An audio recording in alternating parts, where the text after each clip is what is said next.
Hello बच्चों।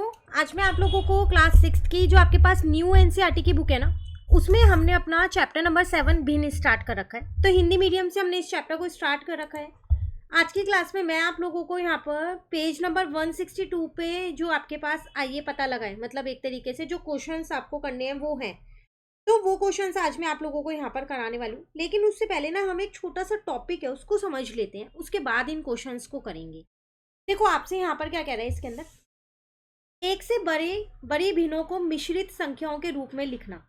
अब ये तो आपको पता चल गया कि जो भी एक से बड़ी इकाई होती है, ठीक है, संख्या होती है, हम उसको मिश्रित भिन्न में लिख सकते हैं ना।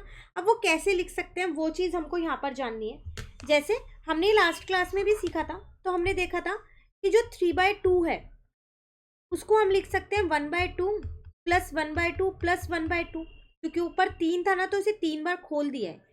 तो इन दोनों 1/2 का मिला के तो 1 हो गया, आधा और आधा मिला के 1 हो गया, और ये 1/2 ऐसी है। तो मिश्रित रूप इसका मिश्रित भिन्न में लिखेंगे तो ऐसे लिखेंगे 1/2। ठीक है। सेम ऐसी अगर 4/3 की बात करूं तो 1/3 प्लस 1/3 प्लस 1/3 प्लस 1/3।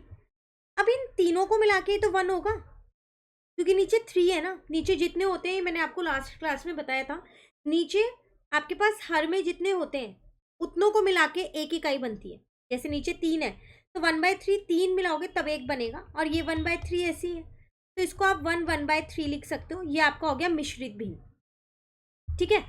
अब यहाँ पर कह रहा है आइए पता लगाएं, निम्नलिखित भिन्नों में से प्रत्येक में पूर्ण इकाइयों की संख्या ज्ञात कीजिए। नहीं, पूर्ण इकाई है वो आपको बतानी है। तो फर्स्ट है आपके पास यहाँ पर आपको 8/3 दे रखा है। अब इसको कैसे करेंगे हम यहाँ पर, तो देखिए मैंने क्या किया, यहाँ पर 8/3 यहाँ लिख लिया और इसको 8 बार लिख दिया।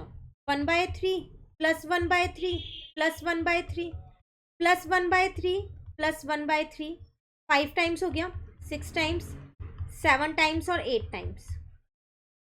तो इन तीनों को मिला के तो 1 हो गया, इन तीनों को मिला के भी 1 हो गया, और ये वाले दो आपके पास यहाँ 1/3 रह गए हैं तो इनको छोड़ दो, आप इनका कुछ नहीं कर सकते। तो पूर्ण इकाई बतानी थी तो 1 + 1 2, तो मैं ये कह सकती हूँ इनमें पूर्ण इकाई कितनी है, 2 है। ठीक है। तो इस प्रकार इस संख्या को 2 और 2/3 में कहा जाता है। हम इसे 2/2/3 के रूप में लिख सकते हैं। एक पार्ट उन्होंने आपको करके दिखाया है। आपको इसमें सिर्फ और सिर्फ पूर्ण इकाई बतानी थी और कुछ नहीं बताना, तो आप यहाँ पर फर्स्ट पार्ट में लिख दोगे पूर्ण इकाई आप पे 2 है। ठीक है। अब बी पार्ट है 11/5, तो पहले यहाँ समझते हैं। तो 5 बार लिखना है इसको, सॉरी 11 टाइम्स लिखना है 1/5 को। 1 2 3 4 5 6 7 8 9 10 और 11। अब ध्यान रखना नीचे 5 है तो 5 को लोगे, 1 2 3 4 5, इन पांचों को मिला के 1 बनेगा, फिर इन पांचों को मिला के 1 बनेगा, और ये वाला 1/5 ऐसे ही रहेगा। तो ये हो गया 2 + 1/5, जिसको आप लिख सकते हो 2 1/5। तो इसमें कितनी पूर्ण इकाई है, 2। तो सेम बी का आंसर भी सेम यही है। ठीक है। सी वाला है 9/4, तो पहले इसे ऐसे ही एक्सपेंड करके समझते हैं फिर करेंगे, आंसर मेन वहां लिख देंगे। तो 9 टाइम्स लिखोगे 1/4, 1 2 3 4 5 6 7 8 9। ठीक है। इन तीनों चारों को मिला के, क्योंकि नीचे 4 है तो 4 एक साथ लोगे 1 बन गया, इन चारों को मिला के 1 बन गया, और ये वाला 1/4 ऐसी है। तो 2 + 1/4, तो इसको मैं लिख सकती हूँ 2 1/4। ये हो गया मेरा मिश्रित भिन्न। तो इसमें कितनी पूर्ण इकाई है, 2 पूर्ण इकाई है इसके अंदर भी। सेम आंसर है, जो ए का था वही बी का वही सी का। ठीक है। चलिए नेक्स्ट क्वेश्चन 2 में क्या कह रहे हैं, क्या एक से बड़े सभी भिन्नों को इस प्रकार से मिश्रित संख्या के रूप में लिखा जा सकता है। तो क्या आप एक से बड़े सभी भिन्नों को लिख सकते हो, हाँ बिल्कुल। तो आप लिख दोगे यहाँ पर हाँ, हाँ एक से बड़े सभी भिन्नों को सभी भिन्नों को मिश्रित संख्या के रूप में लिखा जा सकता है। इसे काट दे रहा हूं। क्लियर? आप चाहो तो उदाहरण भी देख सकते हो, कोई सा भी, ऊपर इतने सारे सीख लिए, कोई सा भी एक दे सकते हो। फिर थर्ड में कह रहे हैं निम्नलिखित भिन्नों को मिश्रित भिन्नों के रूप में लिखिए। अब इन्हें मिश्रित भिन्नों के रूप में लिखना है। बिल्कुल ध्यान से समझना, बहुत आसान तरीका है। जैसे 9/2 है, तो आप क्या करो, इसे डिवाइड कर दो। तो 2 4 जा 8 होगा, 1 बचा।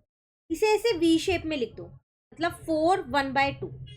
तो इसका आंसर आ गया 4 1/2, मिश्रित भिन्न। अब 9/5 है, 5 यहाँ लिखा, 9 यहाँ लिखा, 5 1 जा 5, 4 बचा। वी शेप में लिखो, पहले लिखो 1, फिर लिखो 4, फिर लिखो 5। तो 1 4/5 इसका आंसर है। ठीक है? सी पार्ट देखो, 19 21/19 है, 19 यहाँ लिखा, 21 यहाँ लिखा। डिवाइड करोगे 1 पे ही जाएगा, 2 बचेगा।